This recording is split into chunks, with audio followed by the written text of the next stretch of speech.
이번에는 연산자, 어리스메틱 연산자를 간단히 쓰는 방법에 대해서 배워보도록 하겠습니다. 예를 들어서 어떤 계산이 a에다가 b를 더해서 그 값을 다시 a에다가 대입하는 것이다 라고 했을 때는 이것을 우리가 간단히 a 더하기 equal b라고 사용할 수가 있습니다. 이렇게 되면 이렇게 긴 수식을 간단히 축약형으로 사용할 수가 있습니다. 그런데 왜 앞에다가 더하기 사인을 붙이느냐, 이 equal 사인 뒤에다가 붙이는 것이 오히려 더 여기서 a를 뺐으니까, 자, 똑같은 a에다가 b를 더해서 a에다 집어넣는 거니까 a를 빼면 equal 플러스가 되기 때문에 조금 더 직관적이지 않느냐라고 생각하는 학생들이 있을 텐데요. 왜 이런 식으로 사용하지 않느냐면은 이것은 C 언어에서는 b를 플러스, b라는 베리어블에다가 플러스라는 기호를 붙인 것으로 인식되기 때문에 부득이하게 이렇게 순서를 바꿔서 나타냅니다. 따라서 이렇게 축약형으로 사용하는 것은 더하기 외에도 빼기, 곱하기, 나누기, 그 다음에 모듈로까지 다 있습니다. 자, 축약형에 대한 실습을 해보겠습니다. 우리가 인티저 a하고 b를 선언하고요. 자, a에다가는 10을 집어넣고 b에다가는 20을 집어넣겠습니다. 그리고 a에다가는 a 자기 자신에다가 b를 더했고요. 그 다음에 출력을 한번 해볼까요? %d 해서 a 값만 한번 출력을 한번 해보겠습니다. 여기다가 a is라고 놓으면 조금 더 명확해지겠죠?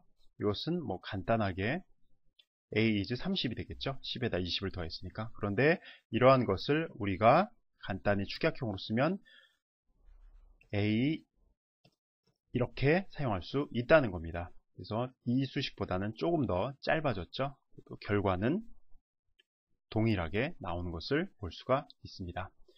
그래서 여러분들 중에 꼭 이런 식으로 쓰느냐, 뭐 축약형으로 쓰는 게 더 좋느냐라고 묻는 학생이 있는데요. 이것은 각각 나름의 스타일일 뿐입니다.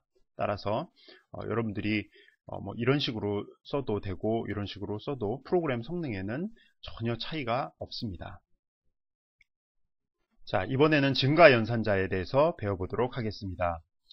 우리가 C 프로그램 할 때는 어떤 변수의 값을 1만큼 증가시키는 경우가 상당히 많거든요. 그래서 그 같은 경우에는 그 변수에다 1을 더하는 그런 연산을 해도 되지만, 그것보다 더 간단하게 플러스 플러스 기호나 또는 이제 1만큼 감소시킨다 그러면 마이너스 마이너스 기호를 붙여서 사용하는 그런 연산자, 즉 인크리먼트 오퍼레이터를 C 언어에서는 사용하고 있습니다. 그런데 주의할 것은 이 인크리먼트 오퍼레이터들이 베리어블 앞에 붙을 때와 뒤에 붙을 때 각각 다르게 동작한다는 것입니다. 이것에 대해서 실습을 통해서 학습해 보도록 하겠습니다.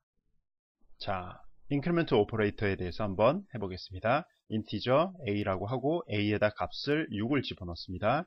그 다음에 인크리먼트 오퍼레이터, 즉 플러스 플러스 기호를 붙이면 이때는 이것이 무슨 효과가 있냐면 a에는 a에다가 1을 더한 거, 그리고 방금 전에 배운 축약형 쇼트핸드를 사용하면 a 이거와 동일한 효과를 냅니다. 그런데 이렇게 쓰는 게 훨씬 더 간단하게 사용할 수 있겠죠. 그래서 값을 출력해 보면, 자, a is %d라고 해서 a가 되겠죠. 그래서 한번 실행해 보도록 하겠습니다. 실행하면 a가 6이었기 때문에 이제 7이 됐고요. 그 다음에 마이너스 마이너스 연산자, 즉 디크리먼트 오퍼레이터도 마찬가지입니다. a 빼기 빼기를 하게 되면 어떻게 될까요? 6이었다가 1만큼 감소가 되니까 이제는 5가 되겠죠. 자, 5가 됩니다. 이것은 우리가 어떻게 써도 마찬가지냐면 이렇게도 마찬가지고요. 쇼트핸드로 사용하면 이렇게도 마찬가지가 되겠습니다. 자, 이번 실습은 굉장히 중요한 실습인데요. 즉 인크리먼트 오퍼레이터가 변수 앞에 붙을 경우와 뒤에 붙을 경우가 다르게 동작하는 것인데요. 한번 그 예를 보겠습니다. 먼저 두 개의 변수 a, b를 선언하고 a의 초기값으로 우리가 1을 집어넣었다고 합시다. 그러고 나서 b에다가도 역시 a 값을 집어넣고요. 그리고 나서 한번 출력을 해볼까요? 자, a 값을 먼저 찍고요. a is %d이고 b is %d다 라고 해서 a와 b를 출력해 보겠습니다. 이렇게 되면 a와 b 값은 둘 다 1로 출력이 될 것입니다. 자, 둘 다 1로 출력이 되는 것을 확인했습니다. 그러면 이번에는 증가 연산자를 한번 붙여보겠습니다. 맨 처음에 뒤로 붙이는 경우를 해봅시다. 뒤로 붙이면 어떤 일이 발생할까요? A가 1이었는데 A를 1만큼 증가시키고 그 다음에 B에 들어가니까 2가 이제 B에 그 입력이 되는 이제 그런 것을 예상할 수 있겠지만, 그러한 효과를 나타내기 위해서는 이런 식이 아니라 이런 식으로 사용을 해야 됩니다. 즉 A가 현재 1인데 자, 플러스 A를 하게 되면 A를 먼저 증가시키고 그럼 이제 A가 2가 되겠죠.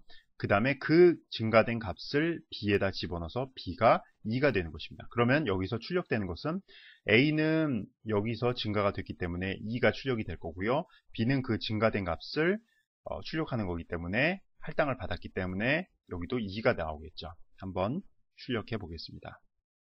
자, 둘 다 2가 나오는 것을 볼 수 있죠. 그런데 아까 보여줬던 이런 식으로 이 증가 연산자를 뒤에다 한번 붙여 보겠습니다. 이렇게 되면 이거는 뒤에 붙었기 때문에 증가시키는 것은 나중에 합니다. 그러면 어떤 식으로 되냐면 일단 B에는 A 값을 assign, 즉 할당을 하고요. 그럼 현재 A 값은 얼마입니까? 1이기 때문에 B에는 1이 들어갈 상태고요. 그 다음에 그리고 나서 A는 어차피 증가가 되기 때문에 이제 A는 2가 됐습니다.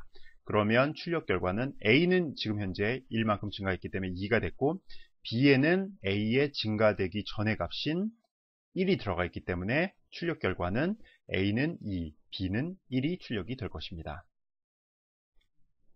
그렇죠? 2와 1이 출력되는 것을 볼 수가 있습니다.